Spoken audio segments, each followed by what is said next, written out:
आज मैं शुरुआत में, मीटिंग के शुरुआत में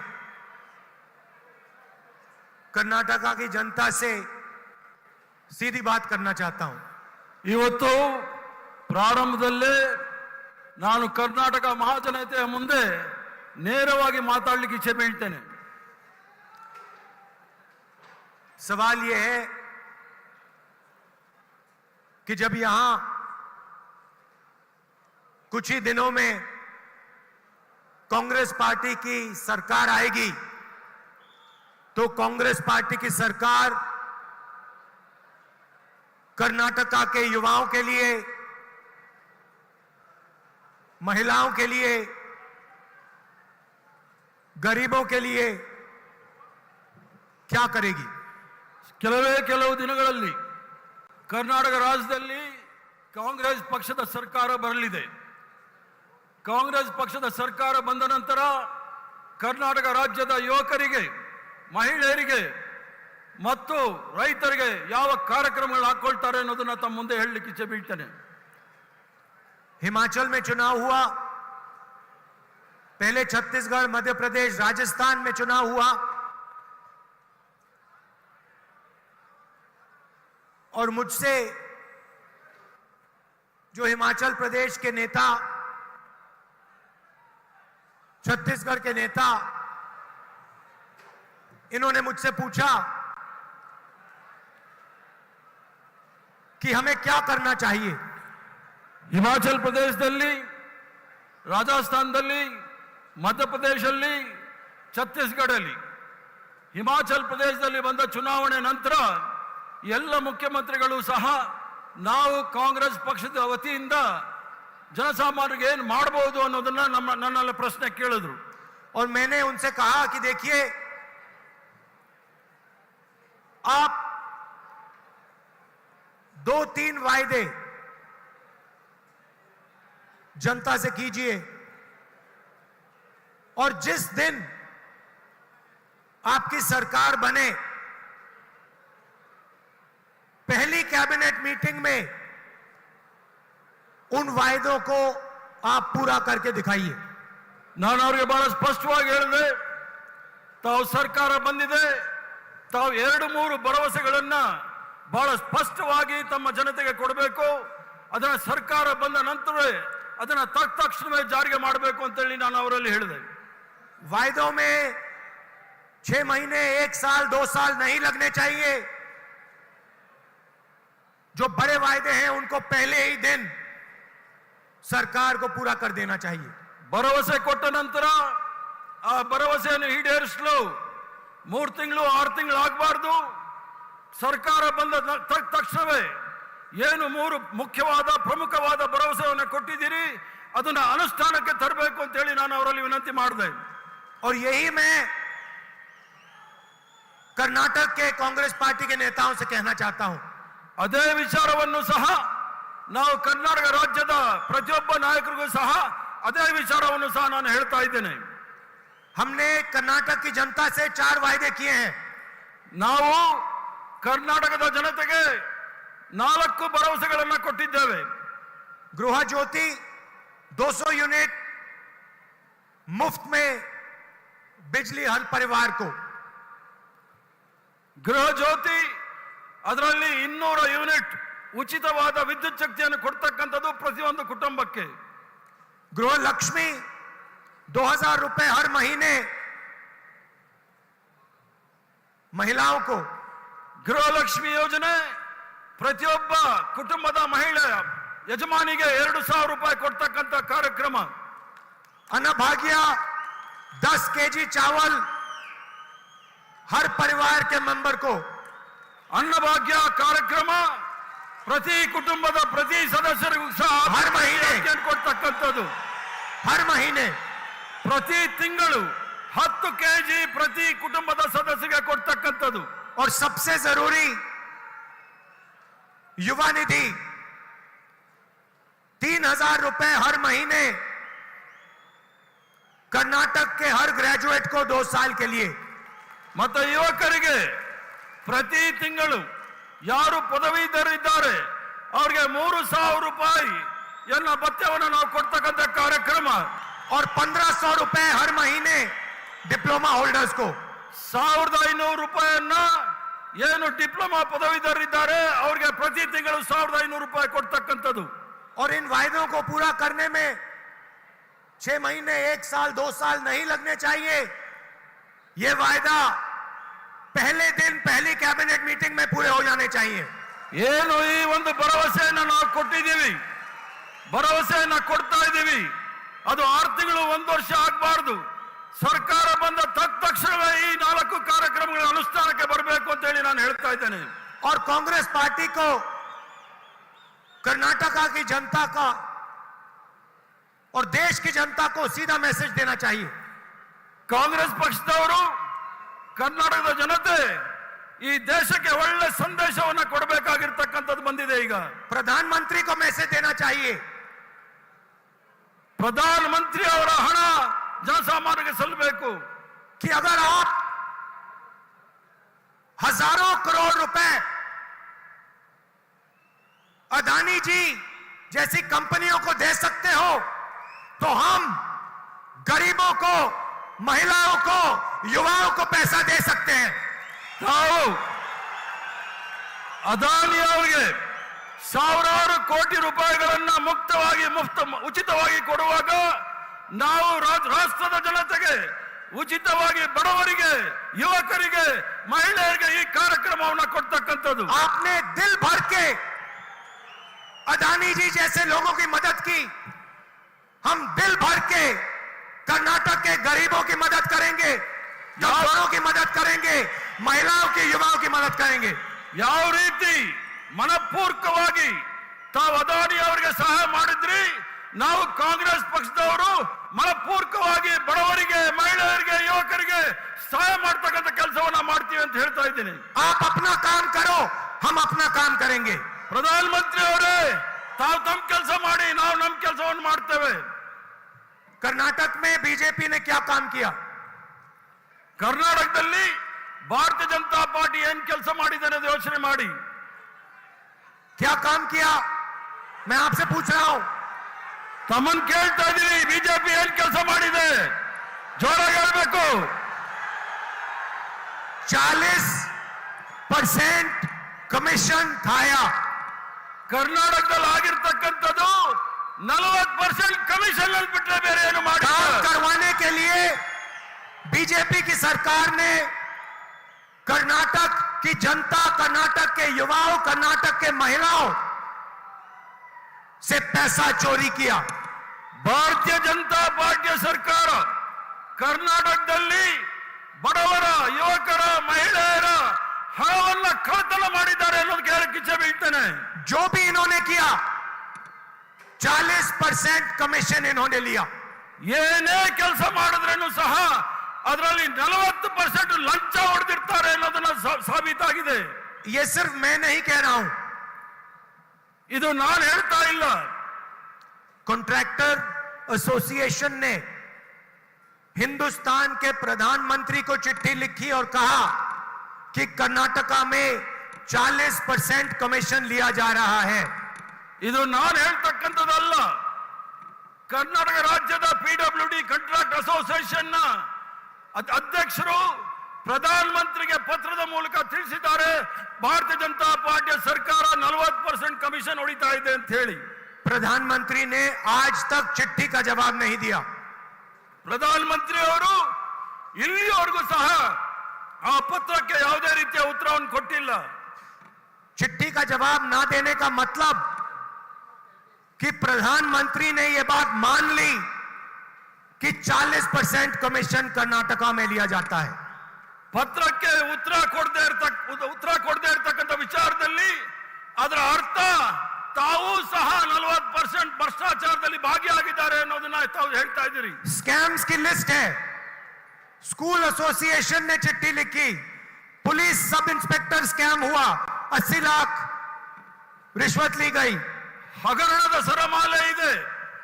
ಟೀಚರ್ಸ್ ನೇಮಕಾತಿಯಲ್ಲಿ, ಪೊಲೀಸ್ ನೇಮಕಾತಿಯಲ್ಲಿ ಎಲ್ಲದರಲ್ಲೂ ಸಹ ಭ್ರಷ್ಟಾಚಾರ ತುಳುಕ್ತಾ ಇದೆ. Assistant professor job scam, engineer job scam.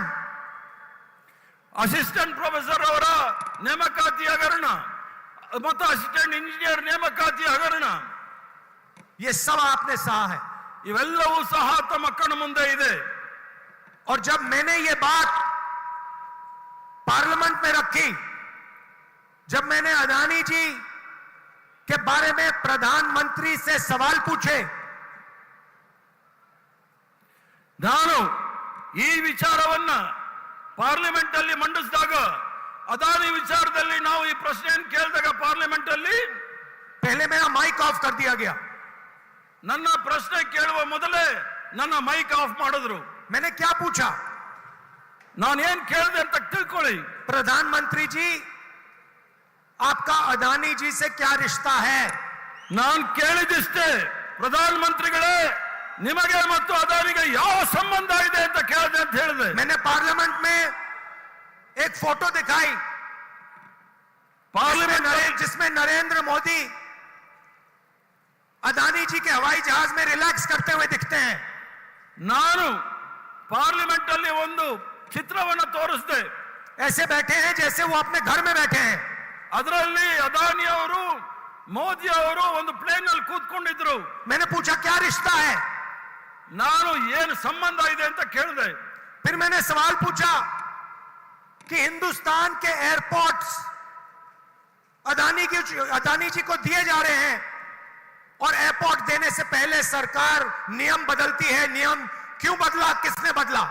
ದೇಶದ ವಿಮಾನ ನಿಲ್ದಾಣಗಳನ್ನ ಅದಾನಿ ಅವರಿಗೆ ಎಲ್ಲ ಕಾನೂನನ್ನ ಬದಲಾವಣೆ ಮಾಡಿ ಅದಾನಿ ಅವರಿಗೆ ಕೊಡ್ತಾ ಇದ್ದಾರೆ. ಯಾಕೆ ಕೊಡ್ತಾ ಇದ್ದಾರೆ ಅಂತ ಹೇಳಿ ನನ್ನ ಪ್ರಶ್ನೆ ಕೇಳಿದೆ. नियम था कि एयरपोर्ट चलाने के लिए एक्सपीरियंस होना चाहिए। अदानी जी का कोई एक्सपीरियंस नहीं है एयरपोर्ट चलाने में। ಏನು ನಿಯಮದಲ್ಲಿ ಅನುಭವ ಇರ್ತಕ್ಕಂಥವ್ರಿಗೆ ಏರ್ಪೋರ್ಟ್ ಕೊಡ್ತಕ್ಕಂಥ ನಿಯಮ ಇದೆ. ಆದ್ರೆ ಅದಾನಿ ಅವ್ರಿಗೆ ಯಾವುದೇ ರೀತಿ ಅನುಭವ ಇಲ್ಲ. ಅವ್ರಿಗೆ ಯಾಕೆ ಅದನ್ನ ವಿಮಾನ ನಿಲ್ದಾಣವನ್ನ ಕೊಡ್ತಾ ಇದ್ದೀರಿ ಅಂತ ನನ್ನ ಪ್ರಶ್ನೆ. मुंबई एयरपोर्ट उनके हवाले कर दिया गया। ಮುಂಬೈನ ದೊಡ್ಡ ವಿಮಾನ ನಿಲ್ದಾಣ ಅವ್ರ ಕೈ ಕೊಟ್ಟಾಯ್ತು. जिसका एयरपोर्ट था उस पे सीबीआई ईडी के केसेस लगा दिए। ಯಾರು ಆ ಏರ್ಪೋರ್ಟ್ ಅನ್ನ ನಿರ್ಮಿಸಿದ್ರು ಅವರ ವಿರುದ್ಧ ಇಡಿ ಸಿಬಿಐ ನ ದಾಳಿ ನಡೆಸಿ ಅವರಿಂದ ಬಾಬೆಯಿಸಿ ಅದನ್ನ ತೆಗೆದುಕೊಂಡಿದ್ದಾರೆ. और उससे एयरपोर्ट छिनवा दिया और अदानी जी के हवाले कर दिया। ಆ ಏರ್ಪೋರ್ಟ್ ಅನ್ನ ಆ ನಿರ್ಮಾಣ ಮಾಡಿದವರಿಂದ ಕಿತ್ಕೊಂಡು ಅದಾನಿ ಅವರ ಕೈ ಕೊಟ್ಟಿರ್ತಕ್ಕಂಥದ್ದು. ऑस्ट्रेलिया में हिंदुस्तान के प्रधानमंत्री ऑस्ट्रेलिया के नेता के साथ बैठे हैं, उसी मेज पे अदानी जी बैठे हैं, उसी मेज पे स्टेट बैंक ऑफ इंडिया के चेयरमैन के सीनियर मेंबर बैठे हैं। ಆಸ್ಟ್ರೇಲಿಯಾಗೆ ಪ್ರಧಾನಮಂತ್ರಿ ಅವರು ಅಧಿಕೃತವಾಗಿ ಭೇಟಿ ಕೊಟ್ಟಾಗ ಪ್ರಧಾನಮಂತ್ರಿ ಅವರ ಜೊತೆ ಅದಾನಿ ಅವರು ಮತ್ತು ಮೈಸೂರು ಸ್ಟೇಟ್ ಬ್ಯಾಂಕ್ ಆಫ್ ಇಂಡಿಯಾದ ಅಧಿಕಾರಿಗಳು ಸಹ ಅವ್ರ ಜೊತೆ ಕುಳಿತಿರ್ತಕ್ಕಂಥ ನಾವೆಲ್ಲರೂ ಸಹ और ನೋಡಿದ್ದೇವೆ. उसी के एकदम बाद स्टेट बैंक अदानी जी को हजारों करोड़ रुपए का बैंक लोन दे देता है। मैंने पूछा किसने करवाया?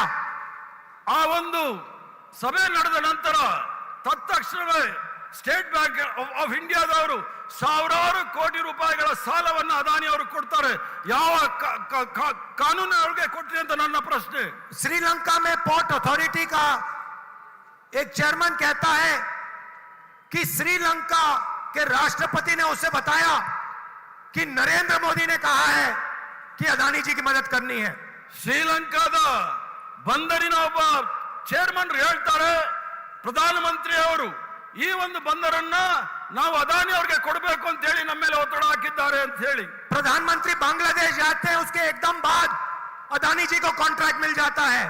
ಪ್ರಧಾನಮಂತ್ರಿ ಅವರು ಬಾಂಗ್ಲಾದೇಶ್ಗೆ ಹೋಗ್ತಾರೆ. ಬಾಂಗ್ಲಾದೇಶ್ಗೆ ಹೋದ ತಕ್ಷಣವೇ ಅದಾನಿ ಅವ್ರಿಗೆ ಅಲ್ಲಿರ್ತಕ್ಕಂಥ ಕಾಂಟ್ರಾಕ್ಟ್ಗಳು ಸಿಗುತ್ತೆ. प्रधानमंत्री इजराइल जाते हैं, अदानी जी को डिफेंस कॉन्ट्रैक्ट मिल जाते हैं, पोर्ट मिल जाता है। ಪ್ರಧಾನಮಂತ್ರಿ ಅವರು ಇಸ್ರೇಲ್ ರಾಷ್ಟ್ರಕ್ಕೆ ಹೋಗ್ತಾರೆ. ಅಲ್ಲೂ ಸಹ ಬಂದರು ಮತ್ತು ಡಿಫೆನ್ಸ್ ಅಂದ್ರೆ ರಕ್ಷಣಾ ಇಲಾಖೆ ಕಾಂಟ್ರಾಕ್ಟ್ ಗಳನ್ನು ಅವರು ಕೊಡಿಸ್ತಾರೆ. ये सवाल मैंने पूछे, ಈ ಪ್ರಶ್ನೆಯನ್ನ ನಾನು ಪಾರ್ಲಿಮೆಂಟ್ ಅಲ್ಲಿ ಕೇಳಿರ್ತಕ್ಕಂಥದ್ದು. मैंने पार्लियामेंट में पूछा अदानी जी की शेल कंपनी है। ಪಾರ್ಲಿಮೆಂಟ್ ಅಲ್ಲಿ ನಾನು ಕೇಳಿದೆ ಅದಾನಿ ಅವರ ನಕಲಿ ಕಂಪನಿಗಳು ಇದೆ, बेनामी ಬೇನಾಮಿ ಹೆಸರಿನಲ್ಲಿ ಇರ್ತಕ್ಕಂಥದ್ದು. ये किसकी है? इसमें 20,000 करोड़ रुपए किसका है, यह सवाल मैंने पूछा। ಈ ಬೇನಾಮಿ ಕಂಪನಿ ನಕಲಿ ಕಂಪನಿನಲ್ಲಿ ಇರ್ತಕ್ಕಂತ 20,000 ಕೋಟಿ ರೂಪಾಯಿ ಯಾರ್ದು ಅಂತ ನಾನು ಪ್ರಶ್ನೆ ಮಾಡಿದ್ದೇನೆ। उसके बाद पहली बार इतिहास में सरकार ने पार्लियामेंट को नहीं चलने दिया। ಅದ ನಂತರ ಇಡೀ ಇತಿಹಾಸದಲ್ಲಿ ಮೊದಲನೇ ಬಾರಿಗೆ ಸರ್ಕಾರ ಪಾರ್ಲಿಮೆಂಟ್ ನಡೆಸಲಿಕ್ಕೆ ಬಿಡಲಿಲ್ಲ। आमतौर से ऑपोजिशन पार्लियामेंट को रोकती है, पहली बार इतिहास में बीजेपी की सरकार ने, उनके मंत्रियों ने पार्लियामेंट को रोका। ಇತಿಹಾಸವನ್ನು ತಾವು ನೋಡಿದಾಗ ಯಾವತ್ತೂ ಸಹ ಸರ್ಕಾರದ ವಿರುದ್ಧ ವಿರೋಧ ಪಕ್ಷದವರು ನಾವು ಸದನವನ್ನು ನಡೆಸಲಿಕ್ಕೆ ಬಿಡ್ತಾ ಇರಲಿಲ್ಲ। ಆದ್ರೆ ಇತಿಹಾಸದ ಮೊಟ್ಟ ಮೊದಲನೇ ಬಾರಿಗೆ ಬಿಜೆಪಿ ಸರ್ಕಾರ ಈ ಒಂದು ಪಾರ್ಲಿಮೆಂಟ್ ನಡೆಸಲಿಕ್ಕೆ ಬಿಡಲಿಲ್ಲ। उसके बाद बीजेपी के मंत्रियों ने पार्लियामेंट में मेरे बारे में झूठ बोला। ಅದ ನಂತರ ಭಾರತೀಯ ಜನತಾ ಪಾರ್ಟಿಯ ಕೇಂದ್ರ ಮಂತ್ರಿಗಳು ನನ್ನ ರಾಹುಲ್ ಗಾಂಧಿ ಅವರ ಮೇಲೆ ಸುಳ್ಳು ಅಪಪ್ರಚಾರಗಳನ್ನು ಮಾಡಲಿಕ್ಕೆ ಪ್ರಯತ್ನ ಮಾಡಿದ್ರು। कानून में नियम है, सॉरी पार्लियामेंट में नियम है, अगर कोई भी मेंबर दूसरे मेंबर के बारे में बोलता है तो उस मेंबर को पार्लियामेंट पे बोलने का मौका दिया जाना चाहिए। ये कानून है पार्लियामेंट का। ಪಾರ್ಲಿಮೆಂಟ್ ಅಲ್ಲಿ ಆ ಪಾರ್ಲಿಮೆಂಟ್ ನಡೆಸತಕ್ಕಂತ ನಿಯಮದ ಅನುಸಾರ ಯಾರಾದರೂ ಒಬ್ಬ ಸದಸ್ಯನ ಹೆಸರು ತೆಗೆದ್ರೆ ಆ ಸದಸ್ಯನಿಗೆ ಅವಕಾಶ ಮಾಡಿಕೊಡಬೇಕಾಗಿರ್ತಕ್ಕಂಥದ್ದು ಮಾತಾಡಲಿಕ್ಕೆ। मैंने स्पीकर को 2 चिट्ठियां लिखी, कहा कि देखिए ये मेरा हक है, मेरे ऊपर आरोप रखा गया है, मुझे कहना है, मुझे जवाब देना है।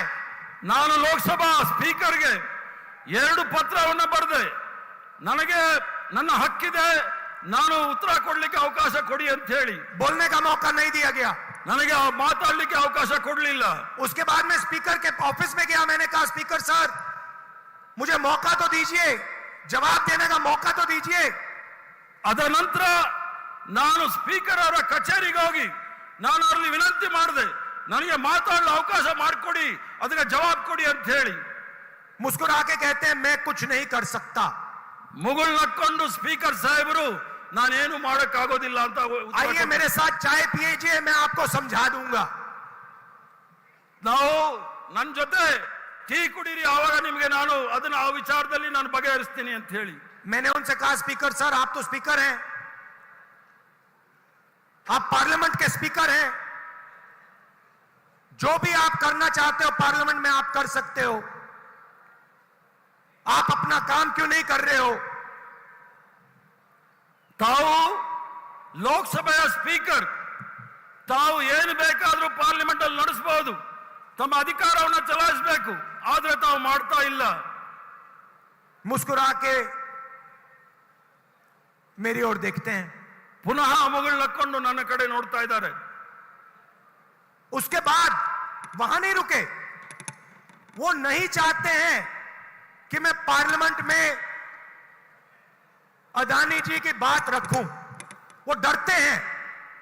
ಅಲ್ಲಿಗೆ ಅದು ನಿಲ್ಲಿಲ್ಲ, ಅವರು ನನ್ನಲ್ಲಿ ನಿರೀಕ್ಷೆ ಮಾಡ್ತಾರೆ ನಾನು ಅದಾನಿ ವಿಚಾರವನ್ನ ಪಾರ್ಲಿಮೆಂಟ್ ಅಲ್ಲಿ ಮಾತಾಡಬಾರ್ದು ಅಂತ ಹೇಳಿ, ಯಾಕಂದ್ರೆ ಅದಾನಿ ವಿಚಾರ ತೆಗೆದ್ರೆ ಅವರು ಬಾ ಬೀಳ್ತಾ ಇದ್ದಾರೆ। उसके बाद मुझे पार्लियामेंट से डिस्क्वालीफाई कर दिया। ಅದಾದ ನಂತರ ನನ್ನನ್ನ ಲೋಕಸಭಾ ಸದಸ್ಯತ್ವದಿಂದ ನನ್ನನ್ನು ಬರ್ಖಾಸ್ ಮಾಡ್ತಾರೆ, ಅನರ್ಹರಾಗಿ ಮಾಡ್ತಾ ಇರ್ತಕ್ಕಂಥದ್ದು ನಾವು ನೋಡಿದ್ದೇವೆ। ये सोचते हैं कि पार्लियामेंट से मुझे हटाकर, धमकाकर डरा देंगे। ಇವರು ಭಾರತೀಯ ಜನತಾ ಪಾರ್ಟಿಯವರು ಯೋಚನೆ ಮಾಡಬಹುದು, ನನ್ನನ್ನು ಪಾರ್ಲಿಮೆಂಟ್ ಇಂದ ಅನರ್ಹ ಮಾಡಿ ನನಗೆ ಭಯ ಬೀಳಿಸೋ ಪ್ರಯತ್ನ ಮಾಡಿದ್ರೆ ನಾನೇನಾದ್ರೂ ಬಗ್ತೀನಿ ಅಂತ ಹೇಳಿ। मैं नहीं डरता इनसे, ನಾನು ಇದಕ್ಕೆಲ್ಲ ಭಯ ಬೀಳೋನಲ್ಲ। मैं फिर से दोहराता हूं, प्रधानमंत्री जी आपका अदानी जी के साथ क्या रिश्ता है, और ये 20,000 करोड़ रुपए जो शेल कंपनीज में हैं वो किसके हैं? ये जो बेनामी पैसा है वो किसका है और कहां से आया?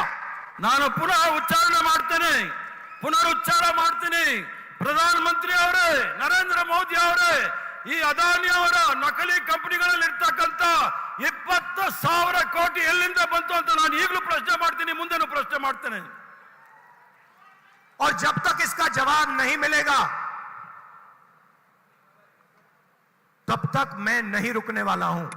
ನನಗೆ ಎಲ್ಲಿ ತನಕ ಈ ವಿಚಾರದಲ್ಲಿ ಉತ್ತರ ಸಿಗೋದಿಲ್ಲ ಅಲ್ಲಿ ತನಕ ನನ್ನ ಹೋರಾಟ ಮುಂದುವರಿಯುತ್ತೆ ಅನ್ನೋದು ಹೇಳ್ತಾ ಇದ್ದೇನೆ। मुझे डिस्क्वालीफाई कर दो, जेल में डाल दो, कुछ भी कर दो, कोई फर्क नहीं पड़ता। ನನ್ನನ್ನ ಅನರ್ಹ ಮಾಡು, ಜೈಲ್ಗೆ ಹಾಕು, ನನಗೇನು ವ್ಯತ್ಯಾಸ ಆಗೋದಿಲ್ಲ ಈ ಹೋರಾಟದಲ್ಲಿ।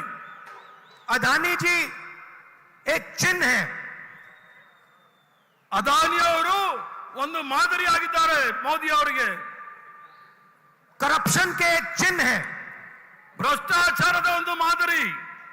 21वीं सदी में एक व्यक्ति हिंदुस्तान का पूरा इंफ्रास्ट्रक्चर, एयरपोर्ट, पोर्ट, सड़क, सारा का सारा उठा ले जाता है। 21ನೇ ಶತಮಾನದ ಇತಿಹಾಸ ಕೇವಲ ಒಬ್ಬ ಮನುಷ್ಯ ಭಾರತ ದೇಶದ ಮೂಲಭೂತ ಸೌಕರ್ಯಗಳನ್ನೆಲ್ಲರೂ ಸಹ ಏರ್ಪೋರ್ಟ್ ಇರಬಹುದು, ಬಂದರ್ ಇರಬಹುದು, ಎಲ್ಲರೂ ಸಹ ಒಬ್ಬರ ಕೈಯಲ್ಲಿದೆ। हजारों करोड़ रुपए धन जादू से उनकी कंपनी में आ जाता है। ಸಾವಿರಾರು ಕೋಟಿ ರೂಪಾಯಿಗಳು ಯಾವುದೋ ಒಂದು ಮಂತ್ರ ಜಾಲ ರೀತಿಯಲ್ಲಿ ಎಲ್ಲ ಅವರ ಅಕೌಂಟ್ಗೆ ಬರ್ತಾ ಇದೆ। सबसे जरूरी इंफ्रास्ट्रक्चर, डिफेंस इंफ्रास्ट्रक्चर की कंपनी में चाइना का एक डायरेक्टर बैठा है। ಬಹಳ ಪ್ರಮುಖವಾದ ಗಂಭೀರವಾದ ಒಂದು ಇಲಾಖೆಯಲ್ಲಿ, ರಕ್ಷಣಾ ಇಲಾಖೆಯಲ್ಲಿ ಇವತ್ತು ಚೈನಾದ ಒಬ್ಬರು ಡೈರೆಕ್ಟರ್ ಅಲ್ಲಿ ಬಂದು ಕುತ್ಕೊಂಡಿದ್ದಾರೆ। अदानी जी की शेल कंपनी में चाइना का डायरेक्टर है, बात समझिए। ಅದಾನಿ ಅವರ ನಕಲಿ ಕಂಪನಿಗಳಲ್ಲಿ ಚೈನಾದ ಡೈರೆಕ್ಟರ್ ಇದ್ದಾರೆ ಅನ್ನೋದನ್ನ ನಾನು ಮುಂದೆ ಹೇಳಲಿಕ್ಕೆ ಇಚ್ಛೆ ಬೀಳ್ತೇನೆ। कोई इन्वेस्टिगेशन नहीं हो रहा, ಆ ವಿಚಾರದಲ್ಲಿ ಯಾವುದೇ ರೀತಿಯ ತನಿಖೆ ನಡೀತಾ ಇಲ್ಲ। अदानी जी डिफेंस में काम करते हैं, कोई इन्वेस्टिगेशन नहीं हो रहा कि भैया आपकी कंपनी में चाइना का डायरेक्टर कैसे बैठा हुआ है, ये है कौन, किसने बैठाया इसको, क्यों बैठाया। ಅದಾನಿ ಅವರ ಕಂಪನಿಗಳಲ್ಲಿ ಚೈನಾದ ಡೈರೆಕ್ಟರ್ ಇರ್ತಕ್ಕಂಥದನ್ನ ಯಾಕಲ್ಲಿ ಕೂರಿಸ್ಕೊಂಡಿದ್ದೀರಾ, ಯಾಕೆ ಡೈರೆಕ್ಟರ್ ಮಾಡಿದ್ದೀರಾ ಅಂತ ಹೇಳಿ ಯಾರು ಸಹ ಉತ್ತರ ಕೊಡ್ತಾ ಇಲ್ಲ। और फिर ध्यान भटकाने की कोशिश करते हैं। ಮತ್ತೆ ನಿಮ್ಮ ಮನಸ್ಸನ್ನ, ದೃಷ್ಟಿಯನ್ನ ಬೇರೆ ಕಡೆ ತೆಗೆದುಕೊಂಡು ಹೋಗ್ಲಿಕ್ಕೆ ಪ್ರಯತ್ನ ಮಾಡಿಸ್ತಾ ಇದ್ದಾರೆ। ओबीसी की बात करते हैं, ಸರ್, ओबीसी की बात करते हैं, ಆ ವಿಚಾರ ಬಂದಾಗ ಹಿಂದುಳಿದ ವರ್ಗದವರ ವಿಚಾರದಲ್ಲಿ ಮಾತಾಡ್ತಾರೆ। कहते हैं कि मैंने ओबीसी का अपमान किया। ಹೇಳ್ತಾರೆ ನಾನು ಹಿಂದುಳಿದ ವರ್ಗದವರ ಅಪಮಾನ ಮಾಡಿದೆ ಅಂತ ಹೇಳಿ। चलिए आज ओबीसी की बात करते हैं, पूरी करते हैं। ಆಯ್ತು, ಇವತ್ತು ಹಿಂದುಳಿದ ವರ್ಗದವರ ಬಗ್ಗೆ ವಿಚಾರವನ್ನ ಮಾತಾಡ್ತೇನೆ। सबसे बड़ा सवाल क्या है, ದೊಡ್ಡ ಸವಾಲು ಯಾವುದಿದೆ ನಮ್ಮ ಮುಂದೆ? अगर हम ओबीसी की बात करते हैं, दलितों की बात करते हैं, हिंदुस्तान के लोगों की बात करते हैं, तो सबसे बड़ा सवाल क्या है? ನಾವು ಹಿಂದುಳಿದ ವರ್ಗದವರಾಗ್ಲಿ, ದಲಿತರ ವಿಚಾರದಲ್ಲಿ ಆಗ್ಲಿ, ಭಾರತ ದೇಶದ ಪ್ರಜೆಗಳಿಗೆ ವಿಚಾರದಲ್ಲಿ ಮಾತಾಡುವಾಗ ಅದರಲ್ಲಿ ಏನು ತಪ್ಪಿದೆ? सबसे बड़ा सवाल यह है कि किसकी कितनी आबादी है। ದೊಡ್ಡ ಪ್ರಶ್ನೆ ಎಲ್ಲರ ಜನಸಂಖ್ಯೆ, ಯಾರ ಜನಸಂಖ್ಯೆ ಅತಿ ಹೆಚ್ಚಿನದಾಗಿದೆ ಅನ್ನೋದನ್ನ ತಿಳ್ಕೊಳ್ಬೇಕಾಗಿದೆ। हम जानते हैं कि हिंदुस्तान की सरकार में सेक्रेटरीज अगर आप देखें तो दलित, आदिवासी और ओबीसी वर्ग से सिर्फ 7% आते हैं। ತಾವೇನಾದರೂ ಕೇಂದ್ರ ಸರ್ಕಾರದಲ್ಲಿ ಇರ್ತಕ್ಕಂಥ ಹಲವಾರು ವಿಭಾಗಗಳಲ್ಲಿ ನೋಡಿದಾಗ ದಲಿತರು ಮತ್ತು ಹಿಂದುಳಿದ ವರ್ಗದವರ ಸಂಖ್ಯೆ 7% ಮಾತ್ರ ಇರ್ತಕ್ಕಂಥದ್ದು ನಾವು ನೋಡಬಹುದು। मतलब हिंदुस्तान की सरकार को, हिंदुस्तान की सरकार की रीढ़ की हड्डी जो है secretaries of government of India, उसमें से सिर्फ 7% दलित, आदिवासी और ओबीसी वर्ग से आते हैं। ಏನು ಕೇಂದ್ರ ಸರ್ಕಾರದ ವಿವಿಧ ವಿಭಾಗಗಳ ಬೆನ್ನುಮೂಳೆ ಅಂತ ಹೇಳಿಸ್ಕೊಳ್ತಕ್ಕಂಥ ಸೆಕ್ರೆಟರಿಗಳು ಅದರಲ್ಲಿ ನೋಡಿದಾಗ ಕೇವಲ 7% ಮಾತ್ರ ದಲಿತರು ಮತ್ತು ಹಿಂದುಳಿದ ವರ್ಗದವರು तो ಇರ್ತಕ್ಕಂಥ। सबसे बड़ा सवाल है हिंदुस्तान में ओबीसी कितने हैं, आदिवासी कितने हैं, दलित कितने हैं। तो अगर हम धन बांटने की बात करें, अगर हम सत्ता बांटने की बात करें, तो पहला कदम ये होना चाहिए कि भैया किसकी कितनी आबादी है। ತಾವು ಹಿಂದೂಸ್ತಾನದ ವಿಚಾರವನ್ನು ನೋಡಿದಾಗ ಅತಿ ಹೆಚ್ಚಿನ ಜನಸಂಖ್ಯೆ ಯಾರ್ದಿದೆ, ದಲಿತರು, ಹಿಂದುಳಿದ ವರ್ಗದವರು ಮತ್ತು ಅನ್ಯ ಭಾಗದವರು ಸಹ ಅವರ ಜನಸಂಖ್ಯೆ ಅನುಗುಣವಾಗಿ ಏನು ತಾವು ಅವಕಾಶಗಳನ್ನು ಕೊಟ್ಟಿದ್ದಾರೆ ಅನ್ನೋದು ನೋಡಬೇಕಾಗಿದೆ. यूपीए ने, कांग्रेस पार्टी ने 2011 में कास्ट बेस्ड सेंसस किया। 2011ನೇ ಇಸ್ವಿಯಲ್ಲಿ ಯುಪಿಎ ಸರ್ಕಾರ ಜಾತಿವಾರು ಗಣನೆ ಆಗಬೇಕು, ಜನಸಂಖ್ಯೆ ಗಣನೆ ಆಗಬೇಕು ಅಂತ ಹೇಳಿ ನಾವು ಮಾಡಿದ್ವಿ. पूरे देश की जातियों का डेटा उस सेंसस में है। ಇಡೀ ಭಾರತ ದೇಶದ ಪ್ರತಿಯೊಂದು ಅಂಕಿ ಅಂಶಗಳು ಆ ಡೇಟಾ ಇದರಲ್ಲಿದೆ. मोदी जी, आप ओबीसी की बात करते हैं, उस डेटा को आप पब्लिक कर दीजिए। ನರೇಂದ್ರ ಮೋದಿ ಅವರೇ, ತಾವು ಓಬಿಸಿಗಳ ವಿಚಾರದಲ್ಲಿ ಮಾತಾಡ್ತಾ ಇದ್ದೀರಿ, ನಿಮ್ಗೇನಾದ್ರೂ ಧೈರ್ಯ ಇದ್ರೆ ಆ 2011ನೇ ಜನಗಣತಿಯನ್ನ ನೀವು ಬಹಿರಂಗ ಮಾಡಿ, पता लग जाए देश में कितने ओबीसी हैं, कितने दलित हैं, कितने आदिवासी हैं। ಸಾರ್ವಜನಿಕರಲ್ಲಿ ಬಹಳ ಸ್ಪಷ್ಟವಾಗಿ ಗೊತ್ತಾಗಲಿ, ಜನಸಂಖ್ಯೆ ಆಧಾರಿತದಲ್ಲಿ ಓಬಿಸಿಗಳು ಎಷ್ಟಿದ್ದಾರೆ, ಎಸ್ಸಿ ಎಸ್ಟಿಗಳು ಎಷ್ಟಿದ್ದಾರೆ ಅಂತ ಹೇಳಿ. अगर सबको भागीदार बनाना है, सबको इस देश की प्रगति में शामिल करना है, तो यह तो मालूम होना चाहिए कि कौन कितने हैं। ಆದ್ರೆ ತಮ್ಗೇನಾದ್ರೂ ಮನಸ್ಸಲ್ಲಿ ಇದ್ರೆ ಪ್ರತಿಯೊಬ್ಬರನ್ನು ಸಹ ಮುಖ್ಯ ದಾರಿಯಲ್ಲಿ ನಾವು ತೆಗೆದುಕೊಂಡು ಹೋಗ್ಬೇಕಾದ್ರೆ ನಮಗೆ ಗೊತ್ತಾಗಬೇಕು ಜನಸಂಖ್ಯೆ ಅನುಗುಣವಾಗಿ ಯಾರ್ಯಾರು ಎಷ್ಟು ಜನಸಂಖ್ಯೆ ಇದೆ ಅಂತ ಹೇಳಿ. तो मोदी जी, कास्ट सेंसस का डेटा आप रिलीज कीजिए, देश की जनता को पता लग जाए देश में ओबीसी कितने हैं, दलित कितने हैं, आदिवासी कितने हैं। ಮೋದಿಜಿ ಅವರೇ, ಏನು ನಮ್ಮ ಜಾತಿ ಜನಗಣತಿ ಇದೆ ಅದನ್ನ ಬಹಿರಂಗಗೊಳಿಸಲಿ, ಸಾರ್ವಜನಿಕರಿಗೆ ಗೊತ್ತಾಗಲಿ ಓಬಿಸಿ ಎಸ್ಸಿ ಎಸ್ಟಿ ಎಷ್ಟಿದ್ದಾರೆ ಅಂತ ಹೇಳಿ. और अगर आप ये काम नहीं करेंगे तो ये ओबीसी पर अपमान है। ತಾವೇನಾದ್ರೂ ಈ ಒಂದು ಕೆಲಸ ಮಾಡಲಿಲ್ಲ ಅಂದ್ರೆ ಅದು ಹಿಂದುಳಿದ ವರ್ಗದವರಿಗೆ ಮಾಡಿದ ದೊಡ್ಡ ಅಪಮಾನ ಅಂತ ಹೇಳಲಿಕ್ಕೆ ಇಚ್ಛೆ ಬೀಳ್ತೇನೆ. आपने ओबीसी की बात की, देश को दिखा दीजिए देश में कितने ओबीसी हैं। ತಾವು ಓಬಿಸಿ ವಿಚಾರವನ್ನ ಮಾತಾಡಿದ್ರಿ, ಹಿಂದುಳಿದ ವರ್ಗದವರ ವಿಚಾರ ಮಾತಾಡಿದ್ರಿ, ಅವ್ರಿಗೆ ತಿಳಿಸಿ ಅವ್ರ ಜನಸಂಖ್ಯೆ ಎಷ್ಟಿದೆ ಅಂತ ಹೇಳಿ. और फिर देश को समझाइए कि आपकी सरकार में सिर्फ 7% सेक्रेटरीज ओबीसी, दलित और आदिवासी में से क्यों आते हैं।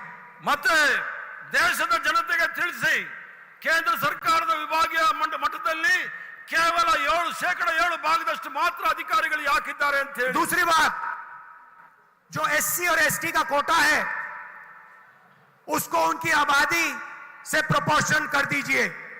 ಮತ್ತೆ ಎಸ್ಸಿ ಎಸ್ಟಿ ಅವರ ಜನಸಂಖ್ಯೆ ಆಧಾರಿತ ಅವರ ಜನಸಂಖ್ಯೆ ಅನುಗುಣವಾಗಿ ಅವರಿಗೆ ಅವಕಾಶಗಳನ್ನು ಕೊಡಿ.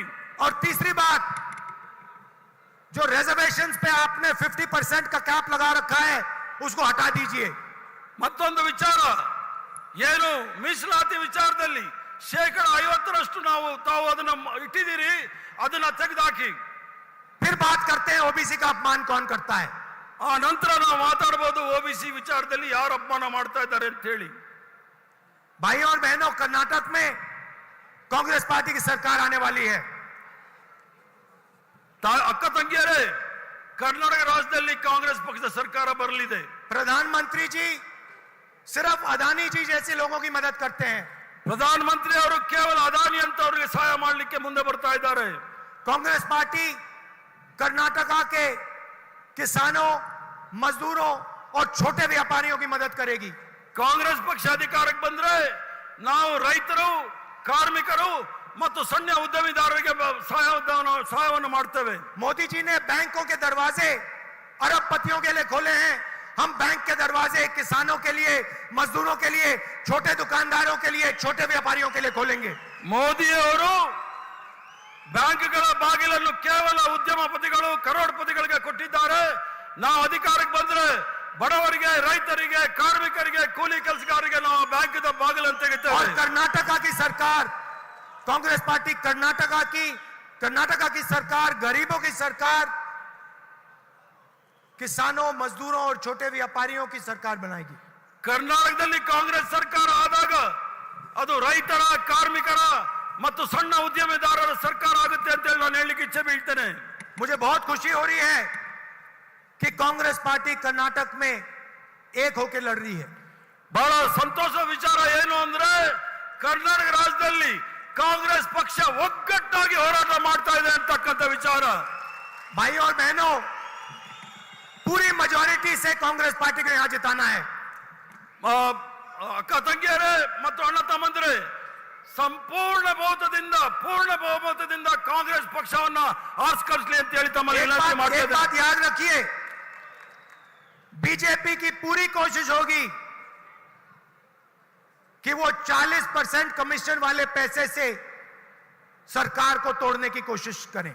ಒಂದು ಗಮನದಲ್ಲಿ ಇಟ್ಕೊಳ್ಳಿ, ಭಾರತೀಯ ಜನತಾ ಪಾರ್ಟಿ ಸರ್ವ ಪ್ರಯತ್ನ ಮಾಡುತ್ತೆ 40% ಕಮಿಷನ್ ಏನ್ ದುಡ್ಡು ಹೊಡೆದಿದ್ದಾರೆ ಅದನ್ನ ಸರ್ಕಾರವನ್ನ ಬೀಳಿಸಲಿಕ್ಕೆ ಪ್ರಯತ್ನ ಮಾಡ್ತಾರೆ। जो पैसा आपसे चोरी किया उसी का प्रयोग करके फिर से आपकी सरकार चोरी करने की कोशिश करेंगे। ಏನು ತಮ್ಮ ಹಣವನ್ನ ಕಳ್ತನ ಮಾಡಿದ್ದಾರೆ ಅದೇ ಕಳ್ಳ ಹಣದಲ್ಲಿ ನಿಮ್ಮ ಸರ್ಕಾರವನ್ನ ಕೆಡಲಿಕ್ಕೆ ಪ್ರಯತ್ನ ಮಾಡ್ತಾರೆ। इसलिए सबसे जरूरी बात, कम से कम 150 सीटें कांग्रेस को आज जीतनी चाहिए। इसलिए ಬಹಳ ಪ್ರಮುಖವಾದ ವಿಚಾರ, ಕಾಂಗ್ರೆಸ್ ಪಕ್ಷ 150 ಸೀಟ್ಗಳನ್ನು ಗೆಲ್ಲಿಸಬೇಕು ಅಂತ ನಮ್ಮ ವಿನಂತಿ। इनको कोई भ्रष्टाचार का मौका नहीं देना है। ಭಾರತೀಯ ಜನತಾ ಪಾರ್ಟಿ ಅವರಿಗೆ ಯಾವುದೇ ರೀತಿಯ ಭ್ರಷ್ಟಾಚಾರ ಮಾಡಲಿಕ್ಕೆ ಅವಕಾಶ ಕೊಡಬೇಡಿ। आप सबका दिल से बहुत बहुत धन्यवाद।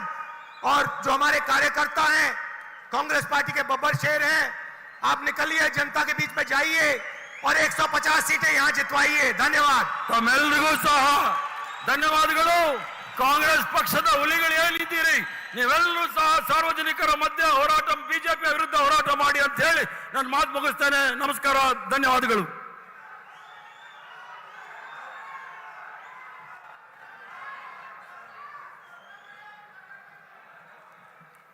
ಭಾರತ್ ಜೋಡೋ ಮುಖಾಂತರ ದೇಶದ ಎಲ್ಲಾ ಜನತೆಯ